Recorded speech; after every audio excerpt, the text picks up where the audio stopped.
The Adventure of Black Peter I have never known my friend to be in better form, both mental and physical, than in the year 95.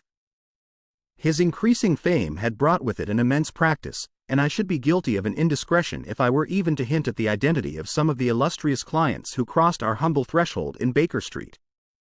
Holmes, however, like all great artists, lived for his art's sake, and, save in the case of the Duke of Holdernesse, I have seldom known him claim any large reward for his inestimable services. So unworldly was he, or so capricious, that he frequently refused his help to the powerful and wealthy where the problem made no appeal to his sympathies, while he would devote weeks of most intense application to the affairs of some humble client whose case presented those strange and dramatic qualities which appealed to his imagination and challenged his ingenuity. In this memorable year, 95, a curious and incongruous succession of cases had engaged his attention, ranging from his famous investigation of the sudden death of Cardinal Tosca, an inquiry which was carried out by him at the express desire of His Holiness the Pope, down to his arrest of Wilson, the notorious canary trainer, which removed a plague spot from the East End of London.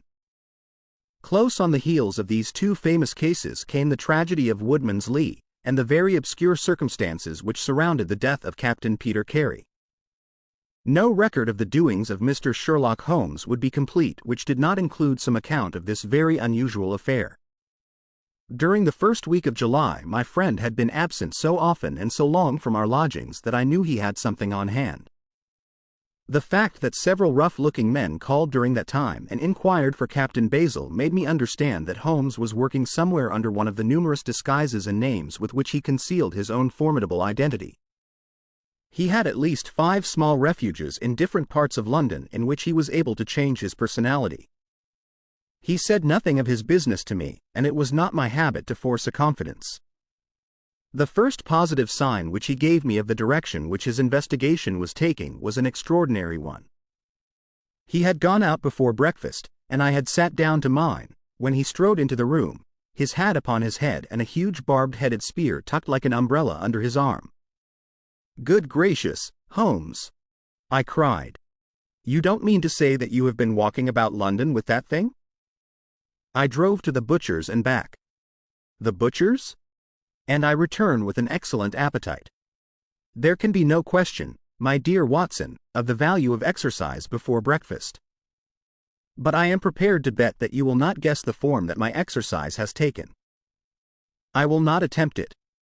He chuckled as he poured out the coffee.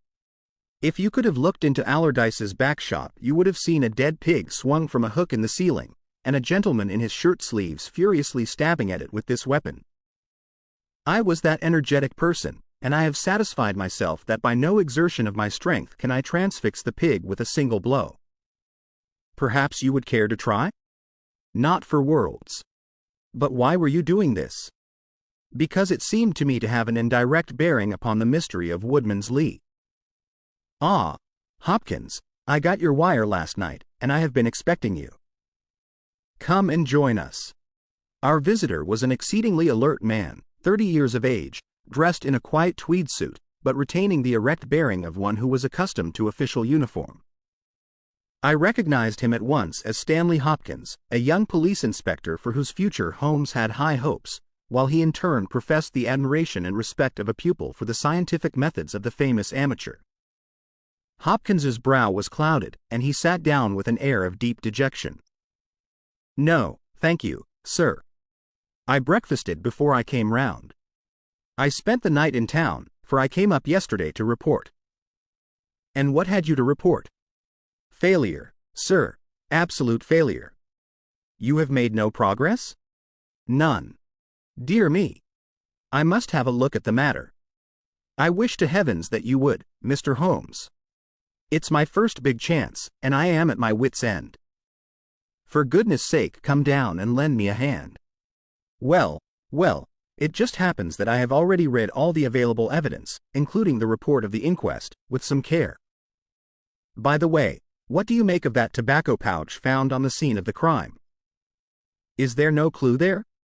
Hopkins looked surprised. It was the man's own pouch, sir. His initials were inside it. And it was of sealskin, and he an old sealer. But he had no pipe. No, sir, We could find no pipe. Indeed, he smoked very little. And yet he might have kept some tobacco for his friends. No doubt. I only mention it because if I had been handling the case I should have been inclined to make that the starting point of my investigation.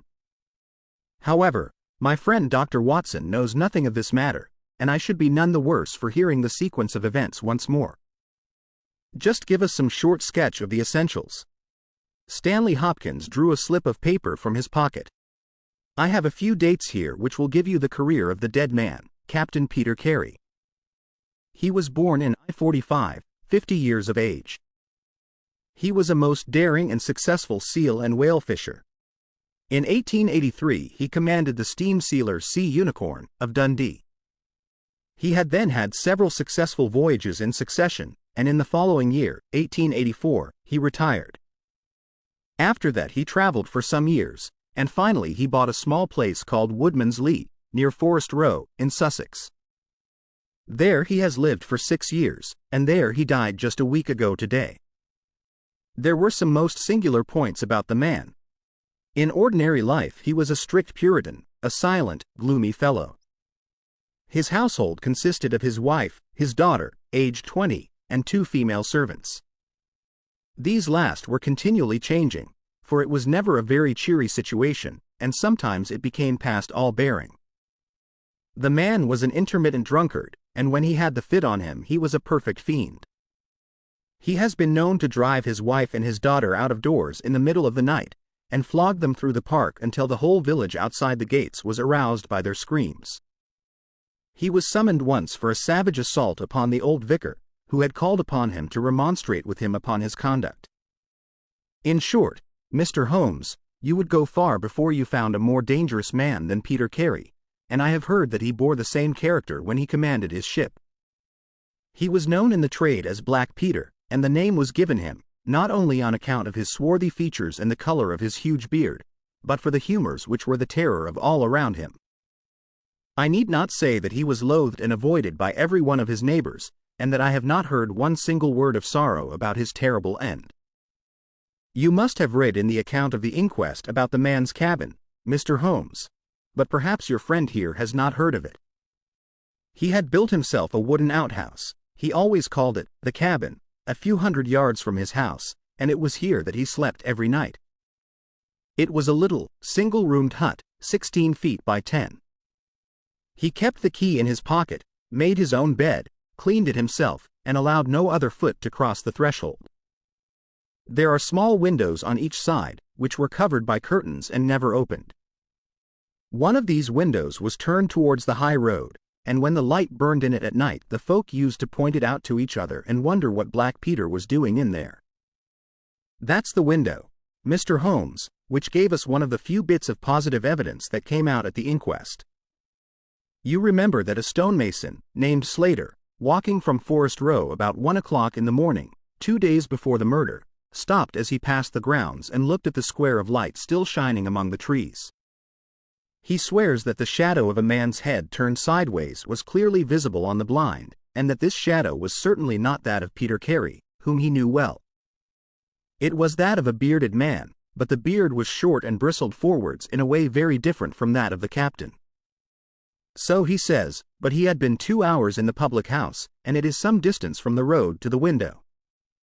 Besides, this refers to the Monday, and the crime was done upon the Wednesday. On the Tuesday Peter Carey was in one of his blackest moods, flushed with drink and as savage as a dangerous wild beast. He roamed about the house, and the women ran for it when they heard him coming. Late in the evening he went down to his own hut. About 2 o'clock the following morning his daughter, who slept with her window open, heard a most fearful yell from that direction, but it was no unusual thing for him to bawl and shout when he was in drink, so no notice was taken.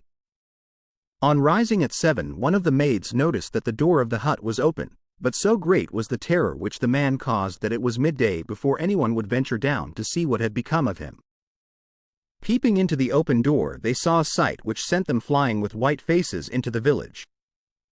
Within an hour I was on the spot and had taken over the case. Well, I have fairly steady nerves, as you know, Mr. Holmes, but I give you my word that I got a shake when I put my head into that little house. It was droning like a harmonium with the flies and bluebottles, and the floor and walls were like a slaughterhouse. He had called it a cabin, and a cabin it was sure enough, for you would have thought that you were in a ship. There was a bunk at one end, a sea chest, maps and charts, a picture of the sea unicorn, a line of log books on a shelf, all exactly as one would expect to find it in a captain's room. And there in the middle of it was the man himself, his face twisted like a lost soul in torment, and his great brindled beard stuck upwards in his agony. Right through his broad breast a steel harpoon had been driven, and it had sunk deep into the wood of the wall behind him. He was pinned like a beetle on a card. Of course, he was quite dead, and had been so from the instant that he had uttered that last yell of agony. I know your methods, sir, and I applied them. Before I permitted anything to be moved, I examined most carefully the ground outside, and also the floor of the room. There were no footmarks. Meaning that you saw none? I assure you, sir, that there were none. My good Hopkins, I have investigated many crimes, but I have never yet seen one which was committed by a flying creature. As long as the criminal remains upon two legs, so long must there be some indentation, some abrasion, some trifling displacement which can be detected by the scientific searcher. It is incredible that this blood-bespattered room contained no trace which could have aided us. I understand, however, from the inquest that there were some objects which you failed to overlook? The young inspector winced at my companion's ironical comments.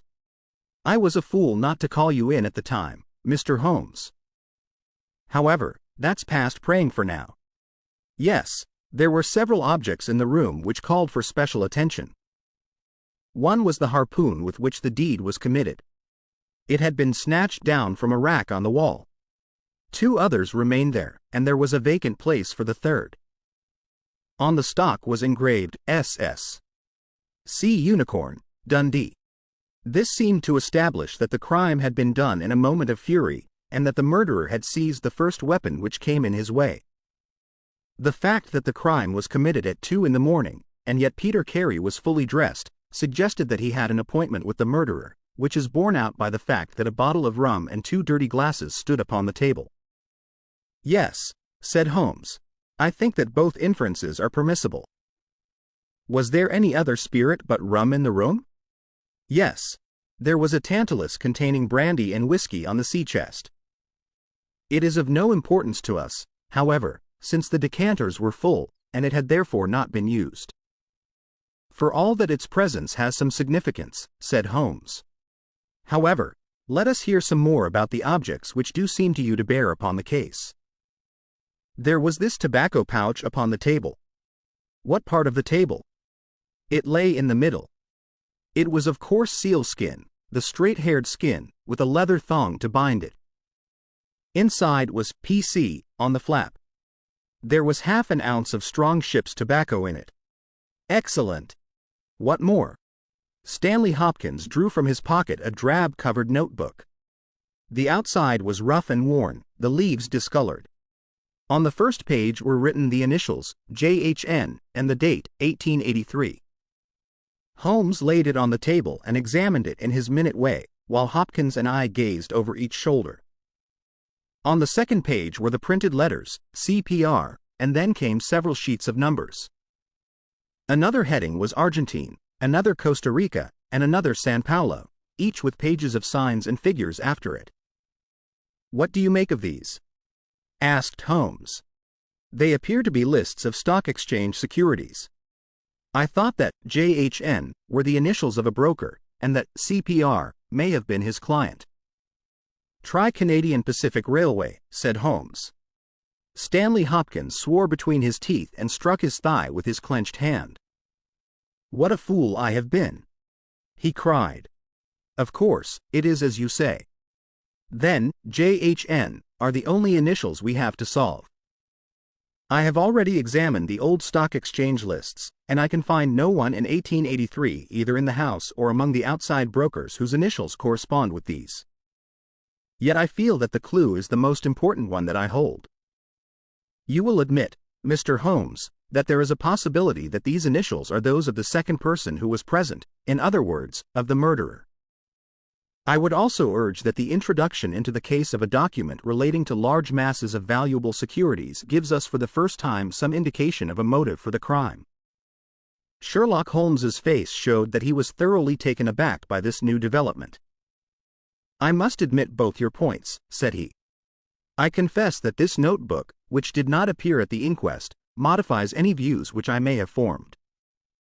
I had come to a theory of the crime in which I can find no place for this. Have you endeavored to trace any of the securities here mentioned? Inquiries are now being made at the offices, but I fear that the complete register of the stockholders of these South American concerns is in South America, and that some weeks must elapse before we can trace the shares." Holmes had been examining the cover of the notebook with his magnifying lens. "Surely there is some discoloration here," said he. "Yes, sir, it is a bloodstain. I told you that I picked the book off the floor. Was the bloodstain above or below?" "On the side next the boards." "Which proves, of course, that the book was dropped after the crime was committed." "Exactly, Mr. Holmes. I appreciated that point, and I conjectured that it was dropped by the murderer in his hurried flight. It lay near the door. I suppose that none of these securities have been found among the property of the dead man?"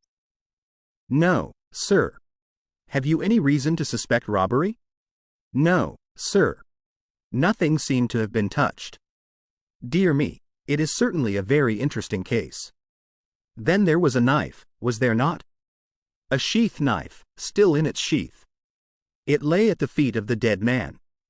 Mrs. Carey has identified it as being her husband's property." Holmes was lost in thought for some time. "Well," said he, at last, "I suppose I shall have to come out and have a look at it." Stanley Hopkins gave a cry of joy. "Thank you, sir. That will indeed be a weight off my mind." Holmes shook his finger at the inspector. "It would have been an easier task a week ago," said he. "But even now my visit may not be entirely fruitless. Watson, if you can spare the time, I should be very glad of your company. If you will call a four-wheeler, Hopkins, we shall be ready to start for Forest Row in a quarter of an hour."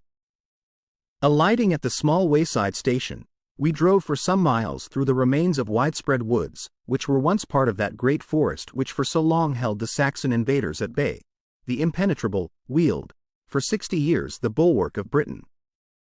Vast sections of it have been cleared, for this is the seat of the first ironworks of the country, and the trees have been felled to smelt the ore.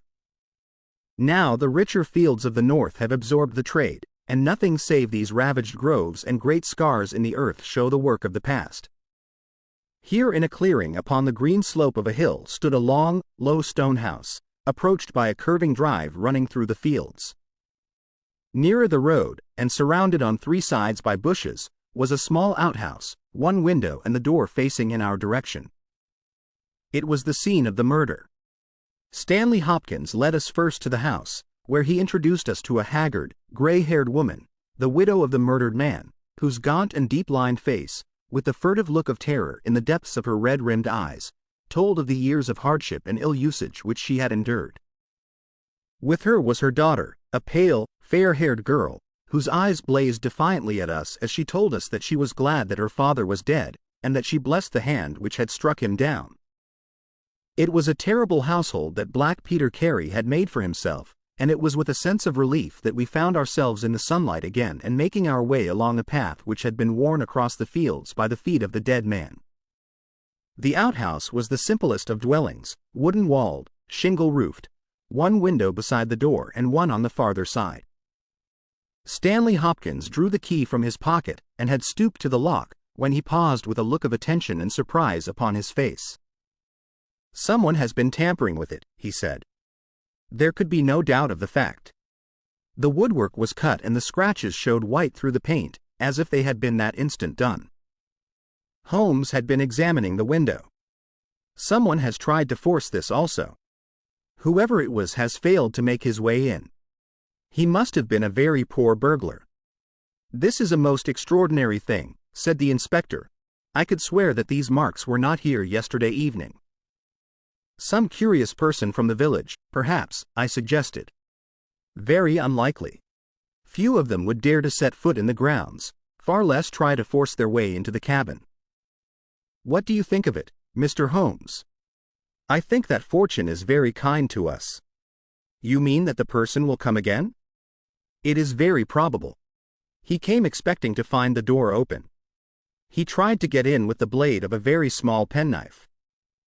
He could not manage it. What would he do? Come again next night with a more useful tool. So I should say. It will be our fault if we are not there to receive him. Meanwhile, let me see the inside of the cabin. The traces of the tragedy had been removed, but the furniture within the little room still stood as it had been on the night of the crime. For 2 hours, with most intense concentration, Holmes examined every object in turn, but his face showed that his quest was not a successful one. Once only he paused in his patient investigation. Have you taken anything off this shelf, Hopkins? No, I have moved nothing. Something has been taken. There is less dust in this corner of the shelf than elsewhere. It may have been a book lying on its side. It may have been a box. Well, I can do nothing more. Let us walk in these beautiful woods, Watson, and give a few hours to the birds and the flowers. We shall meet you here later, Hopkins, and see if we can come to closer quarters with the gentleman who has paid this visit in the night. It was past 11 o'clock when we formed our little ambuscade. Hopkins was for leaving the door of the hut open, but Holmes was of the opinion that this would rouse the suspicions of the stranger. The lock was a perfectly simple one, and only a strong blade was needed to push it back. Holmes also suggested that we should wait, not inside the hut, but outside it among the bushes which grew round the farther window. In this way we should be able to watch our man if he struck a light, and see what his object was in this stealthy nocturnal visit. It was a long and melancholy vigil, and yet brought with it something of the thrill which the hunter feels when he lies beside the water-pool and waits for the coming of the thirsty beast of prey. What savage creature was it which might steal upon us out of the darkness? Was it a fierce tiger of crime, which could only be taken fighting hard with flashing fang and claw, or would it prove to be some skulking jackal, dangerous only to the weak and unguarded? In absolute silence we crouched amongst the bushes, waiting for whatever might come. At first the steps of a few belated villagers, or the sound of voices from the village, lightened our vigil. But one by one these interruptions died away and an absolute stillness fell upon us, save for the chimes of the distant church, which told us of the progress of the night, and for the rustle and whisper of a fine rain falling amid the foliage which roofed us in. 2:30 had chimed, and it was the darkest hour which precedes the dawn, when we all started as a low but sharp click came from the direction of the gate. Someone had entered the drive. Again there was a long silence, and I had begun to fear that it was a false alarm, when a stealthy step was heard upon the other side of the hut, and a moment later a metallic scraping and clinking. The man was trying to force the lock. This time his skill was greater or his tool was better, for there was a sudden snap and the creak of the hinges. Then a match was struck, and next instant the steady light from a candle filled the interior of the hut. Through the gauze curtain our eyes were all riveted upon the scene within. The nocturnal visitor was a young man, frail and thin, with a black mustache which intensified the deadly pallor of his face. He could not have been much above 20 years of age. I have never seen any human being who appeared to be in such a pitiable fright, for his teeth were visibly chattering and he was shaking in every limb. He was dressed like a gentleman, in Norfolk jacket and knickerbockers, with a cloth cap upon his head. We watched him staring round with frightened eyes. Then he laid the candle end upon the table and disappeared from our view into one of the corners. He returned with a large book, one of the log books which formed a line upon the shelves. Leaning on the table he rapidly turned over the leaves of this volume until he came to the entry which he sought. Then, with an angry gesture of his clenched hand, he closed the book, replaced it in the corner, and put out the light. He had hardly turned to leave the hut when Hopkins's hand was on the fellow's collar, and I heard his loud gasp of terror as he understood that he was taken. The candle was relit, and there was our wretched captive shivering and cowering in the grasp of the detective. He sank down upon the sea-chest, and looked helplessly from one of us to the other. "Now, my fine fellow," said Stanley Hopkins, "who are you, And what do you want here?"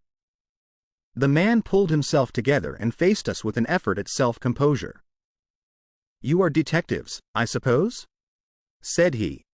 "You imagine I am connected with the death of Captain Peter Carey. I assure you that I am innocent." "We'll see about that," said Hopkins. "First of all, what is your name?" "It is John Hopley Nelligan." I saw Holmes and Hopkins exchange a quick glance. "What are you doing here? Can I speak confidentially?" "No, certainly not. Why should I tell you? If you have no answer, it may go badly with you at the trial." The young man winced. "Well, I will tell you," he said. "Why should I not? And yet I hate to think of this old scandal gaining a new lease of life. Did you ever hear of Dawson and Nelligan?" I could see from Hopkins's face that he never had, but Holmes was keenly interested. "You mean the West Country bankers," said he. "They failed for $1 million, ruined half the county families of Cornwall, and Nelligan disappeared." "Exactly. Nelligan was my father. At last we were getting something positive, and yet it seemed a long gap between an absconding banker and Captain Peter Carey pinned against the wall with one of his own harpoons." We all listened intently to the young man's words. It was my father who was really concerned. Dawson had retired. I was only 10 years of age at the time, but I was old enough to feel the shame and horror of it all. It has always been said that my father stole all the securities and fled. It is not true. It was his belief that if he were given time in which to realize them all would be well and every creditor paid in full. He started in his little yacht for Norway just before the warrant was issued for his arrest. I can remember that last night when he bade farewell to my mother. He left us a list of the securities he was taking, and he swore that he would come back with his honor cleared, and that none who had trusted him would suffer. Well, no word was ever heard from him again. Both the yacht and he vanished utterly. We believed, my mother and I, that he and it, with the securities that he had taken with him, were at the bottom of the sea.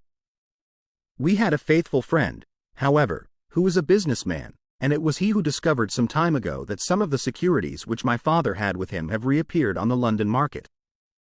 You can imagine our amazement. I spent months in trying to trace them, and at last, after many doublings and difficulties, I discovered that the original seller had been Captain Peter Carey, the owner of this hut. Naturally, I made some inquiries about the man. I found that he had been in command of a whaler which was due to return from the Arctic seas at the very time when my father was crossing to Norway. The autumn of that year was a stormy one, and there was a long succession of southerly gales. My father's yacht may well have been blown to the north, and there met by Captain Peter Carey's ship. If that were so, what had become of my father? In any case, if I could prove from Peter Carey's evidence how these securities came on the market, it would be a proof that my father had not sold them, and that he had no view to personal profit when he took them. I came down to Sussex with the intention of seeing the captain, but it was at this moment that his terrible death occurred. I read at the inquest a description of his cabin, in which it stated that the old logbooks of his vessel were preserved in it. It struck me that if I could see what occurred in the month of August, 1883, on board the Sea Unicorn, I might settle the mystery of my father's fate. I tried last night to get at these logbooks, but was unable to open the door. Tonight I tried again, and succeeded, but I find that the pages which deal with that month have been torn from the book. It was at that moment I found myself a prisoner in your hands." "Is that all?" asked Hopkins. "Yes, that is all." His eyes shifted as he said it. "You have nothing else to tell us?" He hesitated. "No, there is nothing." "You have not been here before last night?" "No." "Then how do you account for that?" cried Hopkins, as he held up the damning notebook, with the initials of our prisoner on the first leaf and the bloodstain on the cover. The wretched man collapsed. He sank his face in his hands and trembled all over. "Where did you get it?" he groaned. "I did not know. I thought I had lost it at the hotel." "That is enough," said Hopkins, sternly. "Whatever else you have to say you must say in court. You will walk down with me now to the police station. Well, Mr. Holmes, I am very much obliged to you and to your friend for coming down to help me. As it turns out, your presence was unnecessary, and I would have brought the case to this successful issue without you, but nonetheless I am very grateful. Rooms have been reserved for you at the Brambletie Hotel, so we can all walk down to the village together." "Well, Watson, what do you think of it?" asked Holmes, as we traveled back next morning. "I can see that you are not satisfied." "Oh, yes, my dear Watson, I am perfectly satisfied. At the same time, Stanley Hopkins's methods do not commend themselves to me. I am disappointed in Stanley Hopkins. I had hoped for better things from him. One should always look for a possible alternative and provide against it. It is the first rule of criminal investigation. What, then, is the alternative? The line of investigation which I have myself been pursuing. It may give us nothing. I cannot tell. But at least I shall follow it to the end." Several letters were waiting for Holmes at Baker Street. He snatched one of them up, opened it, and burst out into a triumphant chuckle of laughter. "Excellent, Watson. The alternative develops. Have you telegraph forms? Just write a couple of messages for me. Sumner, shipping agent, Ratcliffe Highway. Send 3 men on, to arrive 10 tomorrow morning. Basil. That's my name in those parts. The other is Inspector Stanley Hopkins, 46, Lord Street, Brixton. Come breakfast tomorrow at 9:30. Important. Wire if unable to come. Sherlock Holmes." There, Watson, this infernal case has haunted me for 10 days. I hereby banish it completely from my presence. Tomorrow I trust that we shall hear the last of it forever. Sharp at the hour named, Inspector Stanley Hopkins appeared, and we sat down together to the excellent breakfast which Mrs. Hudson had prepared. The young detective was in high spirits at his success. "You really think that your solution must be correct?" asked Holmes. I could not imagine a more complete case. It did not seem to me conclusive.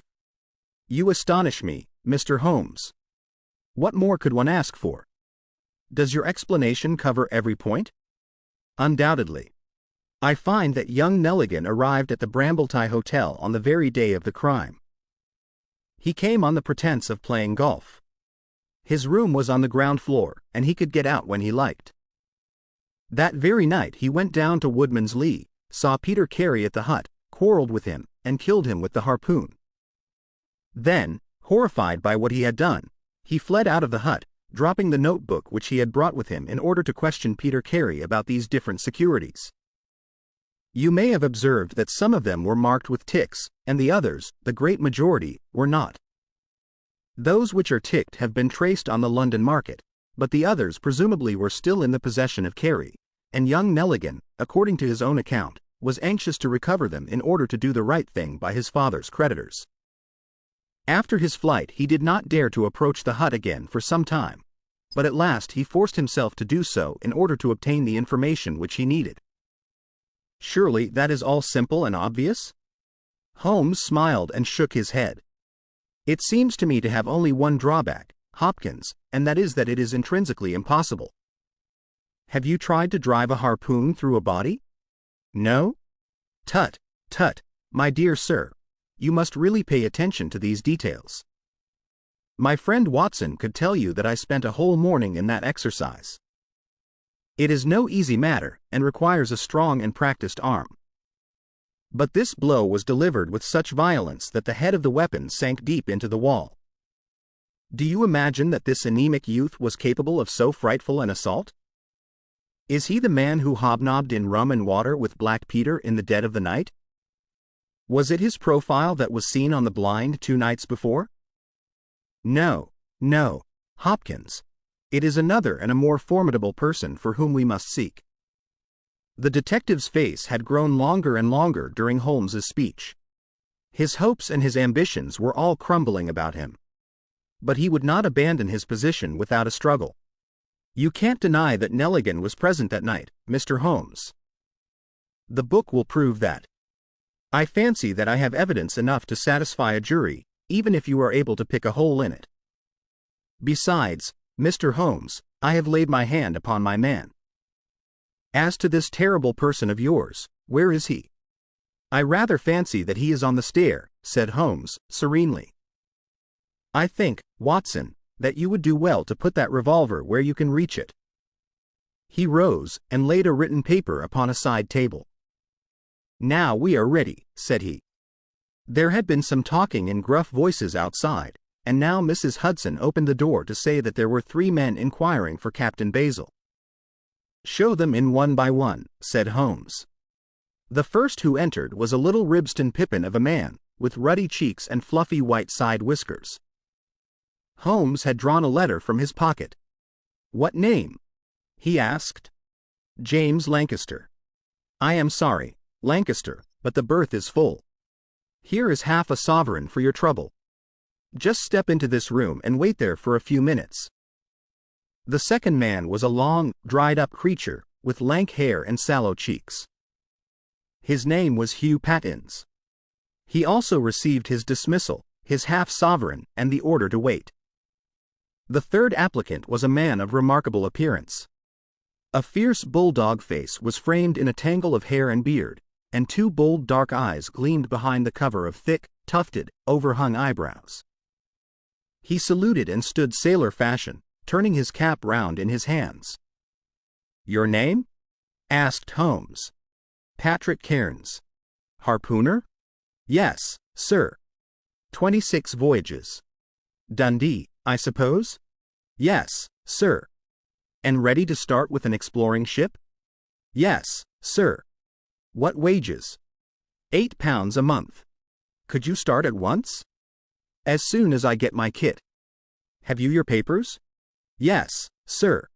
He took a sheaf of worn and greasy forms from his pocket. Holmes glanced over them and returned them.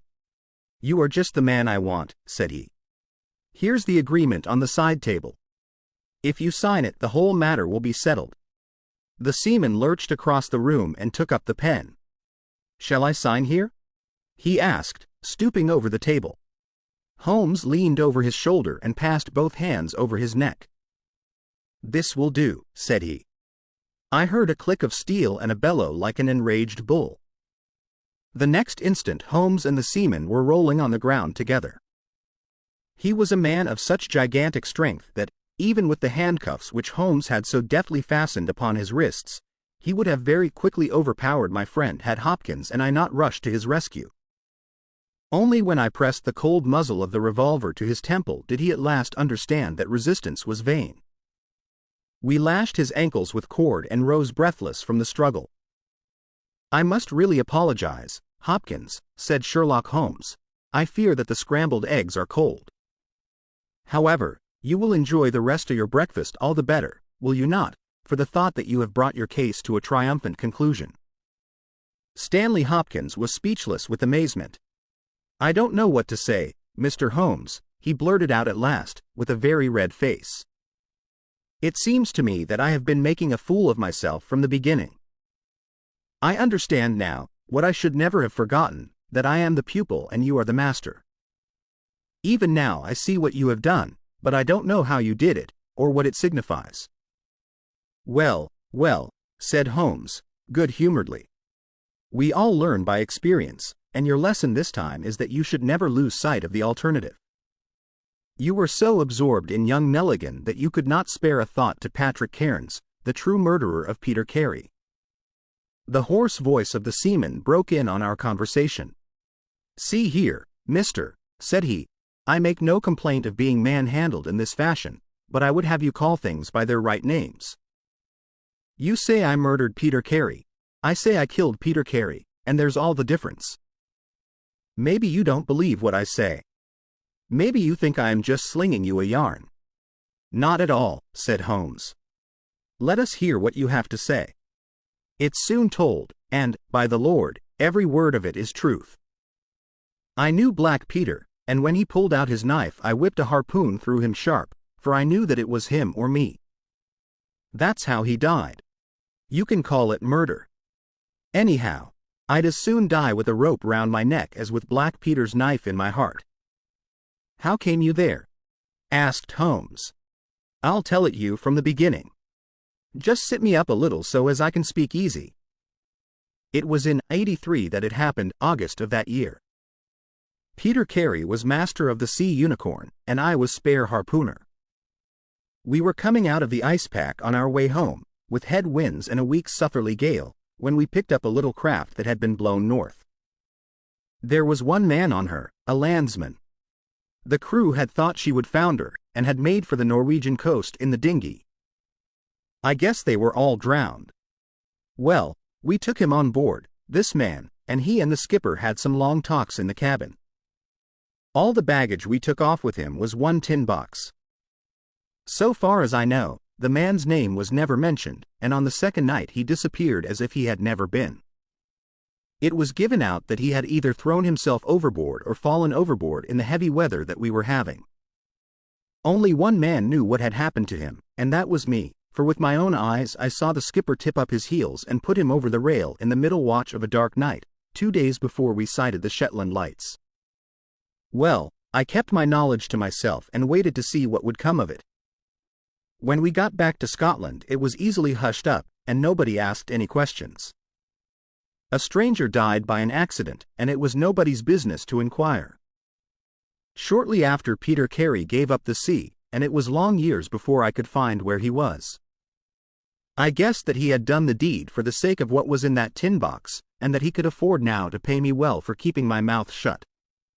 I found out where he was through a sailor man that had met him in London, and down I went to squeeze him.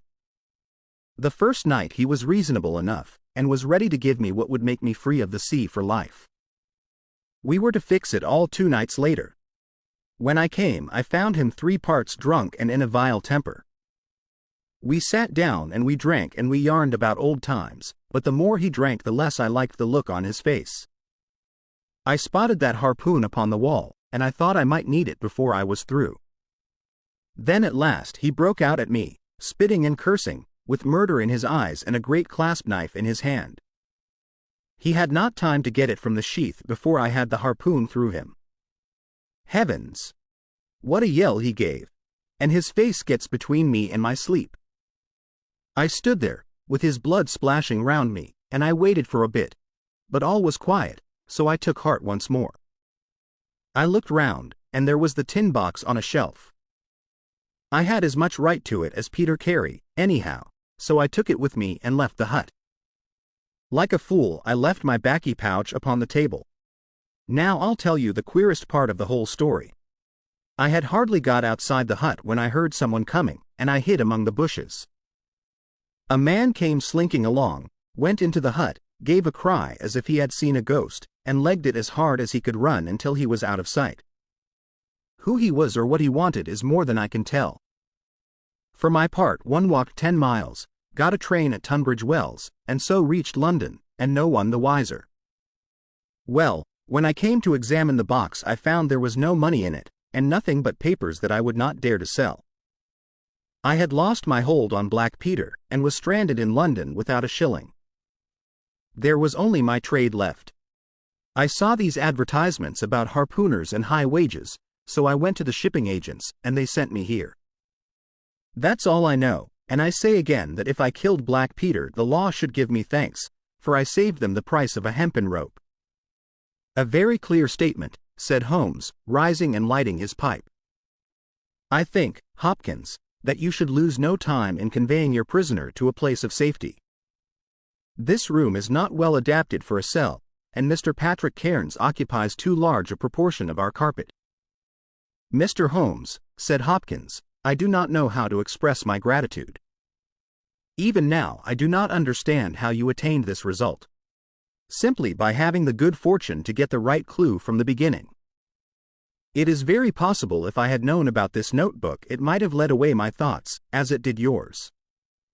But all I heard pointed in the one direction. The amazing strength, the skill in the use of the harpoon, the rum and water, the sealskin tobacco pouch, with the coarse tobacco, all these pointed to a seaman, and one who had been a whaler. I was convinced that the initials P.C. upon the pouch were a coincidence, and not those of Peter Carey, since he seldom smoked, and no pipe was found in his cabin. You remember that I asked whether whiskey and brandy were in the cabin. You said they were. How many landsmen are there who would drink rum when they could get these other spirits? Yes, I was certain it was a seaman. And how did you find him? My dear sir, the problem had become a very simple one. If it were a seaman, it could only be a seaman who had been with him on the Sea Unicorn. So far as I could learn, he had sailed in no other ship. I spent 3 days in wiring to Dundee, and at the end of that time I had ascertained the names of the crew of the Sea Unicorn in 1883. When I found Patrick Cairns among the harpooners, my research was nearing its end. I argued that the man was probably in London, and that he would desire to leave the country for a time. I therefore spent some days in the East End, devised an Arctic expedition, put forth tempting terms for harpooners who would serve under Captain Basil, and behold the result. Wonderful! Cried Hopkins. Wonderful! You must obtain the release of young Nelligan as soon as possible, said Holmes. I confess that I think you owe him some apology. The tin box must be returned to him, but, of course, the securities which Peter Carey has sold are lost forever. There's the cab, Hopkins, and you can remove your man. If you want me for the trial, my address and that of Watson will be somewhere in Norway. I'll send particulars later.